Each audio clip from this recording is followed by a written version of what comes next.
How's it going, everyone? Welcome back to the next lecture on OT networking, in which I wanted to talk about networks of small machines. And this is extremely important because chances are you will be bringing in not entire lines, not entire facilities, but you will be bringing in small machines either from a machine builder, an OEM, or maybe commissioning some of the equipment on site that will be considered a small addition to the factory rather than an entire implementation of your OT network. And so this is going to be very critical because depending on how the machine builder has built the network and how you want to perhaps reconfigure it, this is going to have an impact on the entire plant. So let's take a step back a little bit from the architecture that we discussed on the flat networks lecture and talk about bringing in a machine. And so I've done this illustration a number of times, but imagine for one moment that you have a PLC, you have now an HMI, and you have a couple of different I/O points, right? So this is going to be a VFD.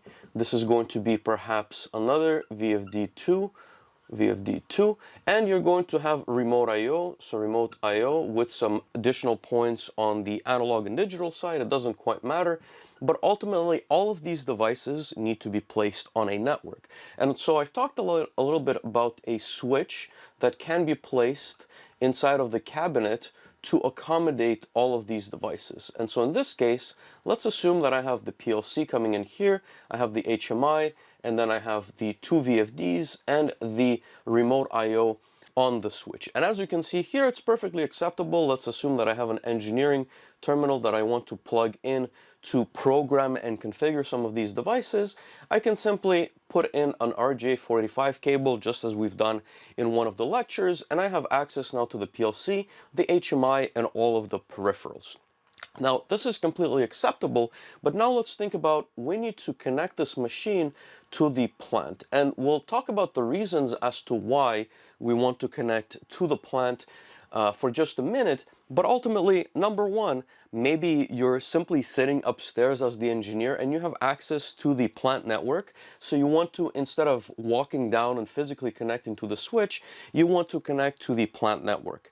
Maybe you also have a server, right? So this server is going to have a SCADA implementation, and the SCADA is going to allow you to maybe run the process, but also get some of the data from the process. Maybe it also has some MES applications that are going to, again, tell you and the management team the performance of this asset. So instead of connecting directly from the plant floor, our goal is to now connect the SCADA and MES server as well as all the plant architecture. Let's assume there's a switch, right? And this is likely to be a plant managed switch. So imagine just one of these very large Cisco switches sitting somewhere in the cabinet or the server room into which you're going to connect on. And then on the switch, you're going to have your SCADA and MES servers. But again, that's going to be virtualization. That's going to be a whole other conversation. Long story short, we want to connect this machine to have access to the plant network. Well, what we have currently done is we have exposed the PLC, the HMI, all the VFDs, and the remote I/O rack to the plant network. Is that something that we want to do? And the question is, or the answer, of course, is it depends. Generally speaking, no, because ultimately you as the engineer, right? So imagine now that you're connected to some plant network, you're going to connect and possibly pass information to and from the PLC to program or maybe make some changes or troubleshoot.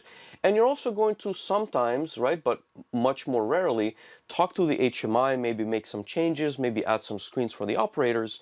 But the chances of you reconfiguring VFDs, remote I/O, servo drives, maybe safety devices are relatively slim. So the question becomes, as we've talked about the flat networks, do we want to assign all IP addresses of those specific devices to something on the plant side where the traffic can go beyond just the PLC and HMI, but also between those devices? And as a reminder, remember that when you have a VFD talking to a PLC, the traffic is going to be relatively high because you're going to be always exchanging data back and forth. Servo drives, you're going to want to check for position very quickly. So the traffic on the machine side is going to be relatively high in nature. And so you want to protect your plant against that specific traffic. So how is this done in a normal, or I want to say in a conventional scenario, without adding any additional necessarily cost or perhaps hardware on your machine? So once you've configured this machine, imagine this being some sort of a box that is self-contained. The machine is running, the PLC is performing its logic functionality, the HMI is able to control the PLC, and we're able to do whatever the VFDs need to do. And so instead of connecting to this switch, which is in this case unmanaged, we're going to take the second port of your PLC, and this is not an option on all of them. I will list specific PLC types that can be used for this purpose in the bottom of the lecture, but we're going to put just the PLC on the plant network switch. What does that accomplish? Well, the PLC basically has two IP addresses, right? So let's imagine for a moment that it's 192.168.1. Let's say 10. And on this side, it is something completely different that is isolated to this private small machine network.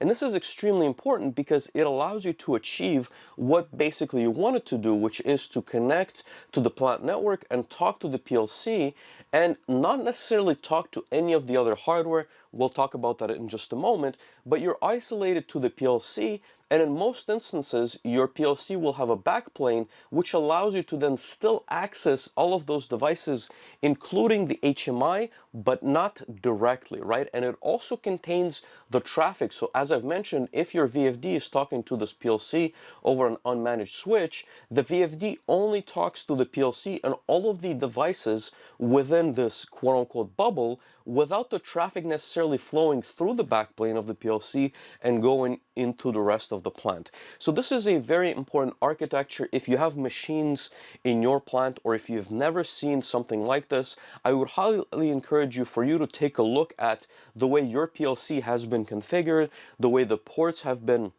plugged in. There's going to be a lot of different variations of PLCs, and more so today, that will have these different ports that you can configure.